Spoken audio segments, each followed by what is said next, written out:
Hello everyone and welcome back to Tech Creator. Today we'll be showing off the new Cooler Master MasterBox NR600. This is an ATX case with a very minimalist design, and with it comes some interesting features too. So right out of the box here we can see that we have the warranty information and also the quick start guide. This quick start guide shows you all of the included screws and whatnot, which we will show you. I'm not gonna talk about it now. So this case itself, it comes with this very beautiful tempered glass, but at the bottom here you have the power supply shot protruding from inwards. So there's a functional purpose on this, so we will show you that later as well. And right now I think we can just straight away give you a quick tour of the outside itself. So at the front here you can see that this whole panel is mesh, even though the holes aren't that big, but it's sufficient for air to get in. And there's a strip here, not sure what's this called, but this strip has no ventilation, but it's not really obstructing any fans at the inside part as well, so that's okay. And at the back here, Cooler Master also included another 120mm fan. You also can mount it higher or lower depending on your CPU cooler, so you can redirect airflow from your CPU cooler right out through the back exhaust fan. And one interesting thing is that even though this is considered quite a budget case, you don't have any breakaway PCI slots here. These are removable, though you have to take off this little cover, I guess. One interesting thing is that the side panel, the tempered glass side panel, is flush with the entire case and also the PSU shroud at the bottom, so it's very sleek and minimalist in terms of design. And I guess that's what the NR600 is aiming to be. So at the right side panel here, you have nothing but plenty of stories underneath the hood. And finally, I think we should talk about the top here, which is the I/O panel itself. At the top here, you have your power button, the reset button, and also two USB 3.0 ports and a 3.5mm combo audio jack. So it's interesting that Cooler Master included a combo jack and there are zero labels on the case itself. Okay, so I think now is the time that we should open the case itself, so let's start off with the tempered glass side first. Opening up is rather simple and also quite secure, but you have to be careful. Behind here you have this little notch here to fit your finger in and pull it out. But be careful not to let go because it will instantly fall off. So make sure to hold it and take it out like this. There you go. It's a bit smoked, so it's not fully transparent. And opening up, you can see one interesting thing about the NR600 is this. You have an optical disc mount here, though I'm not too sure if anyone wants to use it. Maybe for offices, I'm not sure. And maybe this case is made for offices as well. As you can see here, you have triple 2.5-inch mount for your drives here. Then from here, you also can see that we have two very nice rubber grommets here. And it's slightly elevated. From this part onwards, it's slightly elevated off the motherboard tray. So that's something good if you want to do very neat cable management behind the motherboard tray. Here we can also see that there's two included fans, one at the back here and then one at the middle front here. Not too sure why they decided to just put it at the middle, but yeah, at least we get two fans included. And opening up the front is pretty simple as well. Just slot your fingers underneath and pop it open. So from here, this is the fan itself. And yeah, this is what I've been saying just now. You get a half circle kind of mount for your fan at the top, but you can take it out as well. I mean, the entire optical disc drive bay can be just ripped out quite easily with just a few screws. And that's it. That's it for the front panel. I'm just gonna leave this here.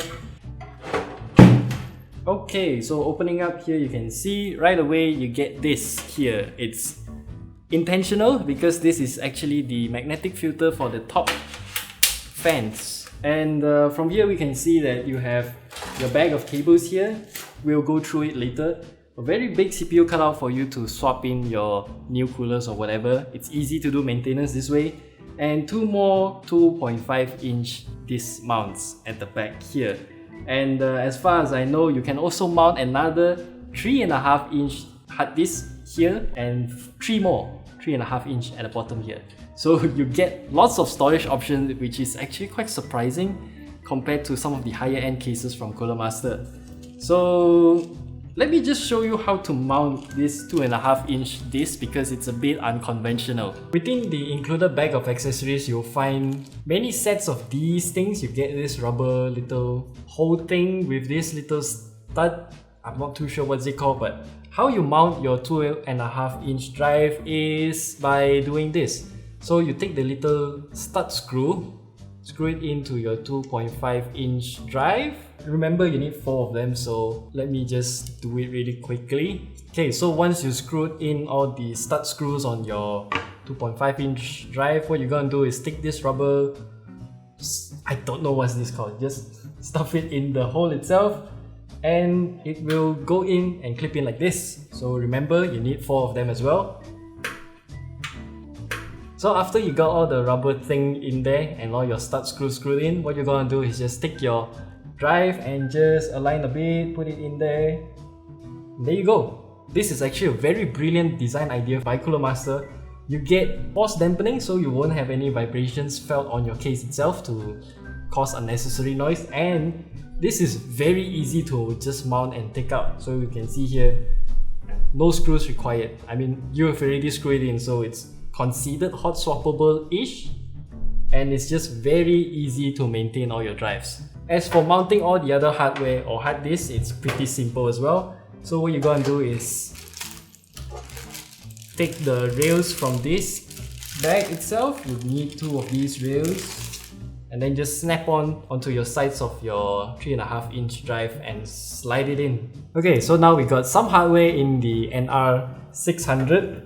And here you can see that this is again ATX case, but we only got an mATX motherboard, that's why you see blank space here. The rubber grommets are plentiful, so you can pass through your 24-pin ATX, your whatever cables that you want to go through from the bottom or the top here. And then for your 2.5-inch, there are 2 holes here, though the third one would be a bit of a problem since there's no hole directly under the connection part, but maybe you can route it through here or whatever. And at the front here, you also can mount up to 2 140mm fans or 2 120. And if you want to go for the AIO route, you can also do so because you have a lot of clearance at the top here and the front here, but do keep in mind that your radiator cannot be bigger than 280mm. So in conclusion, the MasterBox NR600 is a pretty good case. It is priced at only 299 ringgit, and it's a full-size ATX case with a lot of dismounting options, but there are some minor annoyances, just a little bit, like this one right here. I'm not sure why people still include this little cover at the back. I just find it annoying. For me personally, I'll just take it off, keep it in the box and never see it again. And other than that, well, if you use an optical disc drive, then this is a good addition. You also have a floppy disk mount at the front here, even though well, some people might use it, I'm not sure. And it's a pretty decent case. For the price, you can get a lot of features. And oh yeah, before I forget, you also get this little fan filter for your power supply as well. Though it's very basic, but at least it's there. And for the price of $299, I think it's pretty worth it. So let me know what you think in the comments down below. And that's it for this video of the MasterBox NR600. I'll see you in the next video. Have a nice day and goodbye.